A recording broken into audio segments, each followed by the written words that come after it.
राधे राधे। ओम नमो भगवते वासुदेवाय। ओम नमो भगवते वासुदेवाय। ओम नमो भगवते वासुदेवाय। आज हम एक ऋषिवर का बारे में चर्चा करेंगे, जिस ऋषिवर को राजा का आदेश से हाथ काट गया था। जिस ऋषि का बारे में मैं गाभी का कहानी पार्ट 1 और पार्ट 2 में चर्चा किया था, तो उस ऋषि का हाथ काट जाने के बाद ऋषिवन ने सोचा, जो इस पापी राज्य में मैं और नहीं रहूँगा। ये सोच के ऋषिवर उस राजा का राज्य त्याग करके दूसरा राज्य में जाने लगा। तो उनका मन में काफ़ी दुख था। उन्होंने सोचा, मैं तो निरपराध होके भी मेरा साथ अन्याय हुआ। तो उनको इच्छा था इसका बारे में पता करने के लिए, जो मेरा साथ ऐसा क्यों हुआ। तो राज्य में चलते चलते उनको पता लगा एक ज्योतिषी के बारे में, जिस ज्योतिषी मनुष्य को भूत भविष्य सब कुछ बता देता है। तो मुनिवर मतलब जो ऋषि उस ज्योतिषी का पास उनका घर का सामने जाके पहुंचा, तब उन्होंने देखा एक महिला आंगन में कुछ कर रही है। तब ऋषिवन ने उनसे पूछा, तो उस महिला ने बताई, जो हाँ, वो ज्योतिषी मेरा पतिदेव है बोल के उनका बारे में बहुत ही अनाप शनाप बकने लगी।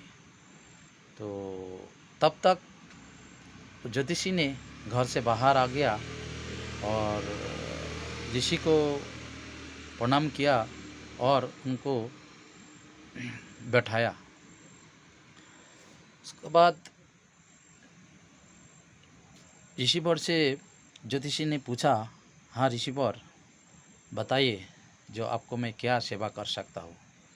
तब ऋषिवर ने बताया, मैंने तो दुखित होके आपका पास मेरा साथ ये दुखित घटना, मेरा हाथ क्यों काट गया, इसका बारे में मैं आपसे जानकारी लेने के लिए आया था। लेकिन आके तो मेरा मन टूट गया। जिसका धर्म पत्नी, जिसका पति का बारे में इतना अनाप शनाप भक्ति है, उनको इतना असम्मानित करती है, उस ज्योतिषी का पास से मैं क्या जानकारी ले सकता हूँ। तो ज्योतिषी ने मुस्कुराते हुए कहा, नहीं, ये तो मेरा कर्म का फल है। मनुष्य अपना घर परिवार में अपना बीवी बच्चा, अपना संबंधी, अपना आत्मीय वर्ग जो भी हो, सब उनका कर्म का फल का हिसाब से उनको मिलता है। तो इस मेरा धर्मपत्नी पिछला जन्म में एक गाधा थे और मैं एक कौवा। तो मैं जिस वृक्ष में बैठा रहता था, उसी का नीचे इस गाधा आके विश्राम करता था। तो गाधा मालिक का सामान भुगते भुगते उनका पीठ में घाव हो गया था, जिस घाव का अंदर बहुत ही कीड़ा मकोड़ा जन्म लिया था।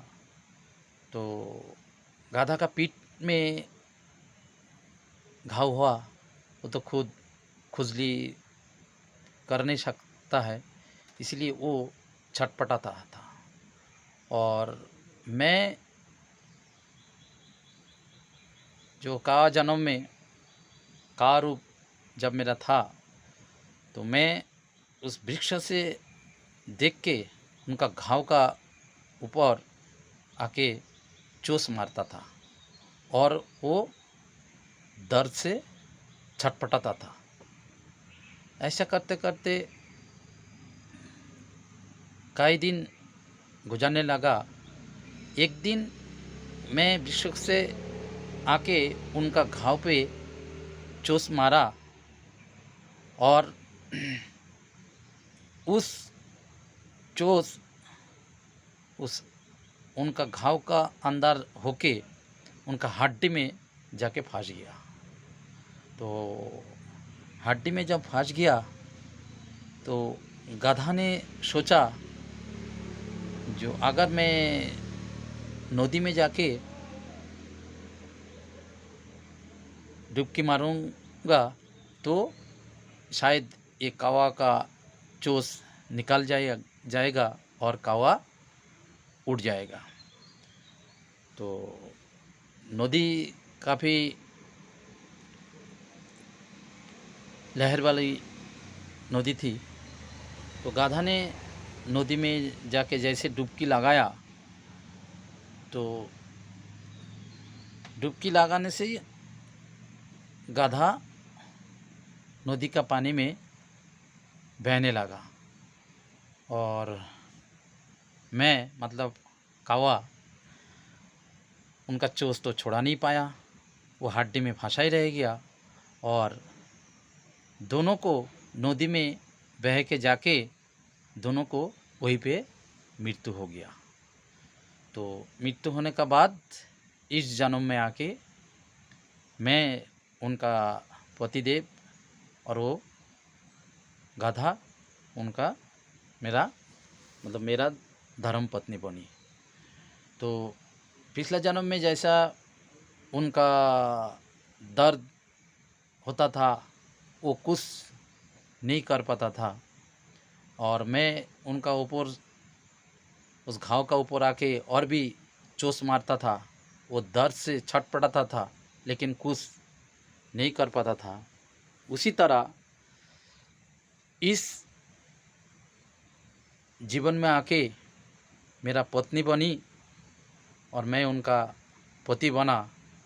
इसीलिए जैसे मैं अपना मुंह मतलब चोंच कौवा का जो चोंच होठ द्वारा वो गाधा का घाव पे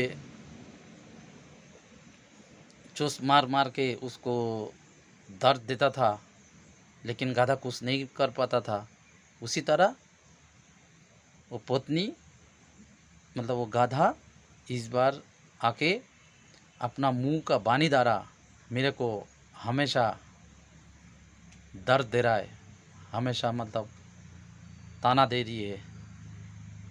तो मैं कुछ बोल नहीं पा रहा हूँ। तो ये सभी कर्म का फल है। तो तब मुनिवर समझ गया। मुनिवर भी बताया हाँ तो मेरा भी जो हाथ काट गया ये भी मेरा कोई इस जन्म हो चाहे ना हो कोई पिछला जन्म का कोई कर्म फल था जिस कारण से मेरा हाथ काट गया। और ऋषि का हाथ कैसे काट गया उसका बारे में मैंने तो अभी कहानी का शुरू में भी बता रहा था, जो गाभी का पार्ट 1 और पार्ट 2 में चर्चा किया गया। हरि बोल, हरे कृष्णा हरे कृष्णा हरे कृष्णा।